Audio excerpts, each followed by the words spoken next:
এই জন্যই বলে যখন সবকিছু ঠিক চলে তখন হাম্বুর্গিরি করাটা উচিত নয়। এই কোম্পানিটা এত বড় একটা ভুল করলাম যে সারা জীবন এদের মনে রাখতে হয়েছে।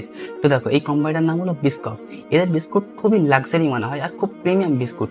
আর এদের বিস্কুট এখানে তৈরি হয় না, বেলজিয়ামের একটা ছোট গ্রামে, যেখানে ওদের সিক্রেট রেসিপিওয়ালা ময়দার সাথে ওদের বিস্কুট বানানো হয়। কেউ যেন ইউকে, আমেরিকা, ইউনাইটেড স্টেট, মানে ইন্ডিয়া, বাংলাদেশে ঘুরতে গেলেও সেখানে গিয়ে স্পেশাল ভাবে ওদের বিস্কুট কিনে আনা হয় অ্যাজ এ গিফট, মানে কাউকে স্পেশাল ভাবে গিফট দেওয়ার জন্য, কারণ ওদের বিস্কুট খুব প্রিমিয়াম মানা হয় এই জন্যই। আর এরা এমন একটা বড় ভুল করে না যে সারা জীবন ওদের পস্তাতে হয়েছে। তো দেখো এরা ওদের সিক্রেট রেসিপি সবকিছু ছেড়ে ইন্ডিয়াতে আসে, এখানে এসে ওদের কোম্পানি ফ্যাক্টরি বাগারা সবকিছু রেডি করে শুধুমাত্র পার্লে জিগির টক্কর দেওয়ার জন্য। তো ইন্ডিয়াতে পার্লে জিগির কত রেঞ্জ তোমরা তো জানো। এই ইন্ডিয়াতে এসে ওরা ওদের সিক্রেট রেসিপি ওলা ময়দা না, ইন্ডিয়ান ময়দা ইউজ করে ওরা বিস্কিট বানানো শুরু করে। আর বিশ্বাস করবে না, যেই বিস্কুট বড় বড় সুপার মার্কেটে 400-500 টাকায় বিক্রি হতো, সেই বিস্কুট এখন ফুটপাতে বিক্রি হয় 10 টাকাতে।